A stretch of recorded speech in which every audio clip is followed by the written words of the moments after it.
बिस्मिल्लाहिर्रहमानिर्रहीम अस्सलाम वालेकुम।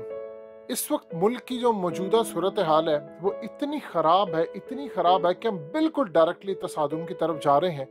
और इदारों के सरबरा अगर बैठकर फैसला नहीं करते तो मुल्क तबाही की तरफ जा रहा है। और इस सूरत हाल में जो गद्दार हमारे अंदर और नाअहल बैठे हैं, आप इसका अंदाज़ा नहीं लगा सकते।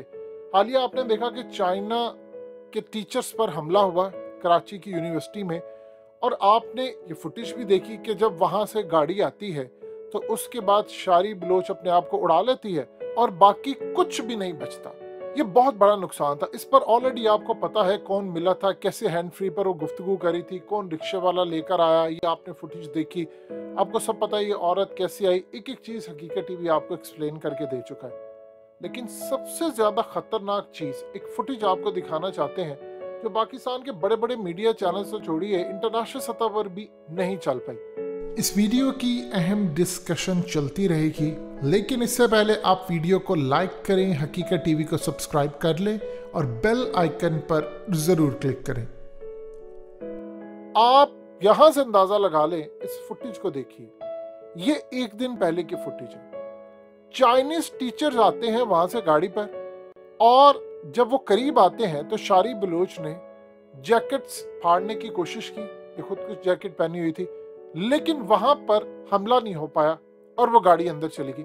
और ये फ्रस्ट्रेट थी, कभी आगे जा रही है कभी पीछे जा रही है, और इस फ्रस्ट्रेशन के अंदर ये आगे पीछे जाकर वापस गई। अब आप इमेजिन कर लें, पाकिस्तान की तारीख में इससे ज्यादा आपके मुल्क के साथ गद्दारी कोई नहीं हो सकती। आप सोचिए, चंद दिन पहले चाइनीज टीचर्स के हवाले से एक लेटर लिखा गया यूनिवर्सिटीज की जानिब से कि इनको सिक्योरिटी फ्राहम करें, इन पर हमला हो सकता है, कुछ भी हो सकता है। उसके बाद होना ये चाहिए था कि जब चाइनीज टीचर्स आए जिस गाड़ी में, उनको मॉनिटर किया जाए। सीसीटीवी कैमरा लगाने का ये मतलब नहीं होता कि आपने लगा दिया और छोड़ दिया, आपने इसको मॉनिटर करना होता है। या तो आप चाइना की तरह आर्टिफिशियल इंटेलिजेंस आपके पास हो, फेस रिकग्नाइज कर ले, एक एक चीज कर ले, साथ उसका डाटा आ रहा हो तो समझ आती है, उसके बावजूद मॉनिटर करने वाले बैठे होते हैं। यहां पर क्या होता है, पहले दिन उड़ाने की कोशिश की, वो बच गए।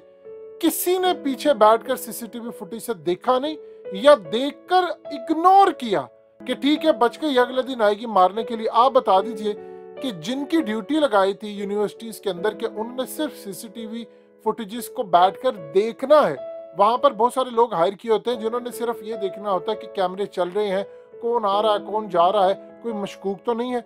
इस सूरत हाल में वो सिक्योरिटी को इतला देते हैं और उसके बाद वो कार्रवाई अमल में आती है। अब कोई आम शख्स भी ये फुटेज देखेगा तो वो ये कहेगा कि इसको उड़ाने के लिए हड़बड़ी के अंदर ये खातून आई है, इसको जाकर चेक करना चाहिए कर क्या रही थी, कभी आगे आ रही कभी पीछे जा रही है और उसने कुछ निकाला है। हो सकता है कोई गन हो सकता है कुछ और हो, लेकिन अंदर से उसको मदद भी फराहम की गई। और उसके बाद फोन पर हैंड फ्री पर वो गुफ्तगू करी थी कि नहीं हुआ ये काम, और उसको बताएगा कि तुम वापस आ जाओ। और वापस आने के बाद जो सूरत हाल पैदा हुई, आप उसका अच्छी तरह अंदाजा लगा सकते हैं। अगले दिन जाहिर सी बात है, उस दिन भी कोई इसको लेकर आया रिक्शे के ऊपर, उस दिन भी कोई रूट बना था, उस दिन भी कोई खातून आई थी, उस दिन भी वो गुफ्तगू कर रही थी। वो आई, वो नहीं फटा, वो नहीं कुछ हुआ, वो चली गई। कहां पर गई, किस जगह गई, आप इजीली ट्रैक कर सकते हैं। अभी तो आपको नजर नहीं आता। देखिए, जब वो आ रही थी तो किसी ना किसी जगह से, हर जगह से सीसीटीवी फुटेजेस लगी हुई थी। वहां से आप देख सकते हैं कि कहां से रिक्शा पीछे चला, कहां से पीछे से आ रहा था, पीछे से कहां से, आप उसके घर तक इजीली जा सकते हैं। वहां से कौन मिला, ये सारा डाटा निकाल सकते हैं। लेकिन जिस दिन वो आई, आकर फटी, उसके बाद तो उसके अजाम मिले। आप हैरान होंगे इस बात को जानकर कि उसके अजाम मिले, उसके ऊपर नेल पॉलिश लगी हुई थी, और पिंक कलर के नेल पॉलिश जब उसको लगी हुई और उसको वहां से रिकग्नाइज कर लिया तो उसके बाप को नहीं दिया। इदारों के मुताबिक, यानी उनके बाप ने कहा कि हमें इदारों ने बात आकर कही है कि हम नहीं देना चाहते, वरना उसका हीरो के तौर पर इस्तकबाल होगा। आप इमेजिन कर लें कि उसकी जो बाकियात, उसके अजाम मिले, कोई टांग मिली, कोई अंगूठा मिला, कोई हाथ मिला, उसके ऊपर नेल पॉलिश के निशानात है, यानी उसकी नेल पॉलिश से पहचाना गया। अब आप देखिए कि उसके खामन ने सारी दुनिया के सामने क्या बताया। ये मनासिर भी उसके आपकी स्क्रीन पर चल रहे हैं। उसके खामन ने कहा कि मुझे पता था, और जाने से पहले उसने बातचीत की। उसने जब ये अटेम्प्ट फेल की तब भी उसने अपने खामन को बताया कि मैं नहीं कर सकी, आज कोई मसला हो गया।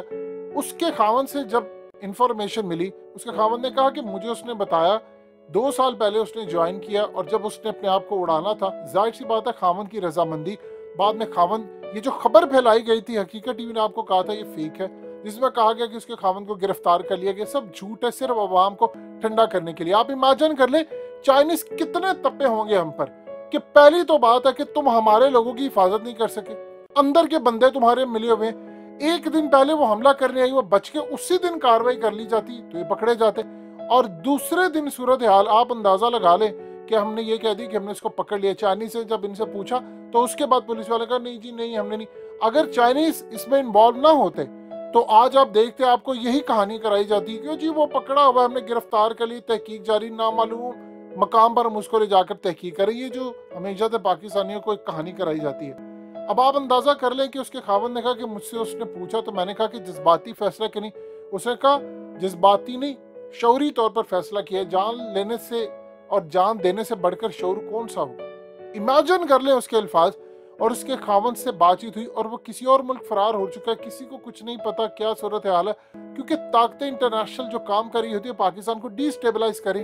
अब आपको चाइना से दूर किया जा रहा है, आप सिर्फ पैटर्न देखते जाए। ये कहते हैं कि हमारी 2008 में हम एक एनटीएस देने के लिए गए थे और ये 2008-9 की बात है कि हमारी एनटीएस के दौरान दोस्ती हुई, फिर उसके बाद हमारी बातचीत हुई और 2014 में हमने शादी कर ली और खामन ने उसको इजाजत दी। यानी उसके भी जज्बात इसी तरह थे। आप सोच रहे हमारे यहाँ पर बड़े बड़े ओहदों पर बैठे हुए किस तरह सीआईए और दूसरी एजेंसियों के लिए काम करते हैं। आप एक मिनट के लिए सोचें, दुश्मन को आपने क्या पैगाम दिया है कि पाकिस्तान में अगर सीसीटीवी कैमरे लगे भी हुए हैं तो परेशान होने की जरूरत नहीं, मॉनिटर नहीं पीछे कोई कर रहा, फुटेजेस बन रही हैं, 1 महीने के बाद वो दोबारा रिप्लेस हो जाती, पिछली रिमूव होती है, उसको रिप्लेस वो कर देती है, तो कोई मसला ही नहीं, आप जाकर किसी को भी उड़ा दें। उससे भी बढ़कर आप सिर्फ पैटर्न देखिए, स्क्रिप्ट क्या चल रहा है। पाकिस्तान के अंदर हुकूमत गिराएगी, रिजीम चेंज हुआ, सब आपस में लड़े हैं, गालियां दी जा रही हैं, कभी फौज को गालियां दी जा रही हैं, कभी अवाम इदारों के खिलाफ है, इदारे अदलिया, यानी एक दूसरे के खिलाफ एक बिल्कुल तसादुम का माहौल बना हुआ है और यहाँ पर ये हमले हो रहे। अफगानिस्तान के अंदर हो ही रहा था कि अमन आ गया था और पाकिस्तान के कुछ मामला खराब हो रहे थे, लेकिन कहीं ना कहीं ओवरऑल एक अमन था, लेकिन बॉर्डर पर छोटी मोटी झड़पें भी जारी थी और 1-2 दफा कुछ बड़ी होगी, हमारे जवान भी शहीद हुए। उन्होंने कहा कि अमन आ जाएगा तो हमारा तो बेड़ा गर्क हो जाएगा, चाइना सीपैक एक्सटेंशन बना देगा, प्लान बी लेकर आओ। प्लान बी, इमरान खान फारिग, हमले शुरू, टीटीपी तैयार, अवाम इदारे एक दूसरे से लड़ रहे हैं, मुल्क में इंसाफ नाम का पता कोई नहीं है, कोई इदारे के सरबराह कुछ बैठकर कोई मसले का हल नहीं निकाले। अफगानिस्तान में दाइश वापस आ रही है, वहाँ खाना जंगी का माहौल है, बलोचिस्तान से हमलावर आ रहे हैं, कराची में हमले, पूरे मुल्क में हमले तैयार है। आज शहबाज गिल की गाड़ी उलट गई है, उन पर हमला किया गया, उसके बाद इमरान खान अब टारगेट पर है। आप बता दें आपके मुल्क के अंदर 2007 जैसे बदतरीन हालात पैदा होते नजर आ रहे हैं कि नहीं? उस वक्त इतने हालात खराब हो गए थे कि उस वक्त फौज भी हमारी बहुत ज्यादा बैकफुट पर चली गई थी, इसीलिए फिर एनआरओ करना पड़ा फौज के उस वक्त के सरबराह को। तो लिहाजा इस सूरत हाल के अंदर जो मामला था वो इतने ज्यादा खतरनाक है, इतने ज्यादा खतरनाक है, आप सोच नहीं सकते मुल्क के साथ हो क्या रहा है। यानी अंदर से लोग शामिल थे जिन्होंने सीसीटीवी फुटेज देखकर भी इनकार किया और मीडिया के अंदर अब कोई खबर नहीं है, क्योंकि असल किरदारों को बचा रहा है और चाइना शदीद तपा बैठा है इस वक्त पाकिस्तान पर।